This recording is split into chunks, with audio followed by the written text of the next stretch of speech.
Seiring waktu berlalu, roh primordial Qin Yichen menyelimuti dia, duduk bersila di atas kepala Qin Yichen, mengerang pelan dari waktu ke waktu, seolah itu berubah menjadi cara belayan, menenangkan rasa sakit gelisah rekan-rekannya. Namun demikian, Putri Wenqing tidak tertahankan. Bagaimanapun, rasa sakit ini tidak berakhir dalam sekejap, dan Qin Yichen telah mengambil kekuatan spiritual mereka. Sampai akhirnya, Putri Wenqing hampir mulai berbicara omong kosong. Wood, apakah aku lebih tampan dari Xiao Yuan Kue? Bagus dilihat. Kalau begitu aku terlihat lebih baik dari mahar itu. Kenapa kamu menyeringai dengan mahar malam itu? Qin Yichen terdiam. Sebelum dia berubah, dia takut dia harus tertawa lagi dan lagi. Dan dia bisa mengatakan ini sebagai jawaban. Tampaknya jiwa Anda baik-baik saja dan Anda harus meningkatkan upaya Anda. Tetapi pada saat ini, melihat aroma dan keringat yang menetes, mata cerah itu sepertinya menatap bayangannya sendiri melalui tubuh ini, kata Qin Yichen dengan sangat serius. Kamu terlihat terbaik.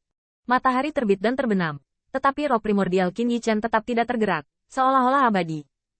Bagaimanapun, Qin Yichen berhenti, dan Putri Wenqing segera pingsan, dan yang terakhir jatuh ke pelukannya. Kayu, ada apa? Aku merasa jiwaku masih. Aku baru saja menyerap roh primordialmu ke surga pertama Xianjun. Ini sudah cukup. Setelah menelan, Putri Wenqing dan yang lainnya bahkan akan jatuh ke negeri dongeng, dan kekuatan mental yang tersisa tidak akan banyak meningkatkan Qin Yichen. Lebih penting lagi, Qin Yichen tidak ingin melanjutkan proses melahap diri kuat rekannya ini. Kalian istirahatlah yang baik. Desir. Ketika kata-kata selesai, roh primordial di kepala Qin Yichen tertembak, dan para dewa berbaring, membuat Putri Wenqing tertidur seperti manis. Setelah itu, Qin Yichen tiba-tiba melambaikan lengan bajunya, dan satu demi satu buah peri dan rumput terbang. Saya melihat bahwa cabang dan daun rumput peri menyusut dan layu dalam sekejap, tetapi aliran gemericik yang mereka cairkan berkumpul bersama, melonjak menuju Qin Yichen. Aku tidak menyangka bahwa orang pertama yang menerobos Dewa Pil bukanlah tubuh yang diperoleh, atau tubuh bawaan, tetapi di roda surga. Qin Yichen tersenyum tipis, merasakan ketidakkekalan dunia. Tetapi pada saat berikutnya, dia melihat kecerdasan jiwanya, dan dia sangat marah. Yuan Shen berdiri di atas langit, dan merasakan dunia. Roh primordial menjadi dewa, hukum para dewa, menggerakkan dunia. Saya melihat roh primordial Qin Yichen mengelilinginya, berubah menjadi bagian dari gunung dan sungai, gunung besar dan laut, sungai kuno, dan ribuan pedang, penglihatan bergelombang, dan kelopak bunga dibanjiri oleh para dewa. Tetapi ketika saya melihat lebih dekat, saya menemukan bahwa bunganya bukanlah bunga, tetapi bilah bulat dan tajam, mengambang di sekitar jiwa Qin Yichen, sepertinya tidak bersalah menyinggung, Tuhan menghancurkan segalanya. Menerobos Dansen, menghancurkan bumi. Jiwa itu sepertinya bisa melakukan perjalanan 9 hari, ke Jiuyu. Kekuatan prinsip kultivasi dewa yang begitu mendalam bagi dunia telah membuat Qin Yichen memiliki perasaan heroik. Sama seperti dia saat ini, dia juga dapat memegang bintang di tangannya dan menggunakan bintang sebagai tungku. Sempurnakan bintang. Fluktuasi menyapu ke segala arah. Saya tidak tahu sudah berapa lama sebelum pakaian Qin Yichen kembali tenang, dan rambut hitamnya juga menutupi bahunya.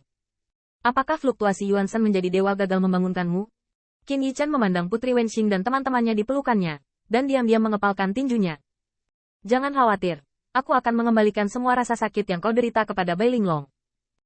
Penilaian dari kompetisi besar semakin dekat, dan aula alkimia yang ditransformasikan oleh roda surga juga sangat meriah.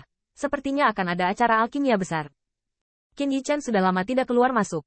Acara semacam ini sepertinya adalah acara yang bagus untuk rekan-rekan alkimia. Tetapi pada saat ini, dia tidak mendengar bagian luar gua. Meskipun dia telah menerobos untuk menjadi Dewa Pil, Qin Yichen tahu bahwa tubuh ini bukan miliknya. Tetapi warisan Tuan Istana Tua dapat menemaninya sepanjang hidupnya. Di hari-hari ini, alam stabil adalah yang kedua. Yang penting adalah memahami warisan mendalam dari Master Istana Lama. Setiap kali cahaya yang mengandung alkimia teratasi, Qin Yichen merasa dunia semakin luas dan terkejut. Saat itu masih matahari terbit dan terbenam akhirnya. Suatu malam, Qin Yichen menerangi gua dengan cahaya ilahi, hanya untuk melihat Putri Wenqing menggosok matanya yang mengantuk. Kayu, kamu menerobos. Putri Wenqing tiba-tiba bangun, dan semua temannya bangun perlahan. Ini benar-benar waktunya bagimu untuk bangun. Untuk beberapa alasan, pertama kali ketika Putri Wenqing bangun, dia hanya merasakan bahwa Wood tersenyum, sangat bahagia. Seberapa bahagianya bisa menerobos Dewa Pil?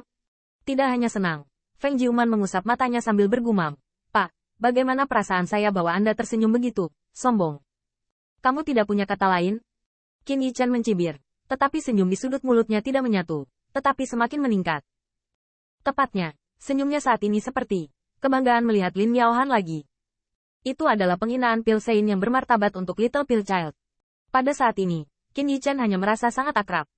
Meskipun roh primordial Putri Wenxing masih tinggal di alam Raja Abadi, mereka berkali-kali lebih tirani daripada ketika dia bereinkarnasi. Tetapi di depan Qin Yichen, jiwa mereka, setiap gerakan mereka seperti saudari Miaohan pada saat itu, sangat imut. Wood, apakah kamu sudah menyerap semua rumput peri? Ini diserap. Berapa lama pertandingan besar akan dimulai? Besok. Besok. Tanda seru. Putri Wenqing tercengang. Mereka tidur cukup lama, tapi untungnya Qin Yichen yang menjaga tangannya.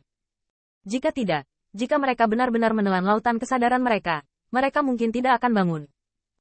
Putri Wenqing menarik rambutnya yang agak berantakan, dan alkemis wanita yang dia ubah juga tampan, seperti Xiao Jiabiyu, dengan kulit keriting, alis melengkung, dan hidung runcing yang sekecil batu gio. Aku tidak bangun dalam pelukanmu. Aku akan pingsan lagi. Nyonya, hargai dirimu sendiri. Bisa bermain-main berarti Putri Wenxing sudah berumur 50 tahun. Baginya tidak ada perbedaan antara Yuan Shen Xianjun dan Jin Xian. Namun, ketika Putri Wenxing hendak mengebor pelukan Qin Yichen, dia mendengar semburan teriakan dingin dari luar gua. Pisau pencuri, bisa dianggap telah menemukan ruang kerja Anda. Keluarkan aku dan mati.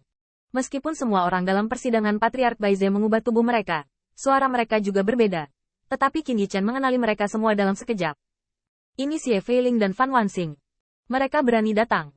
Putri Wenqing mengangkat kepalanya dari pelukan Qin Yichen. Matanya berkedip, alis Liu mengerutkan kening, dan hidung Qiong berkerut. Mereka masih berani datang? Apakah mereka menemukan sekelompok pria lain yang ingin menghancurkan jiwa dan menyerang hutan?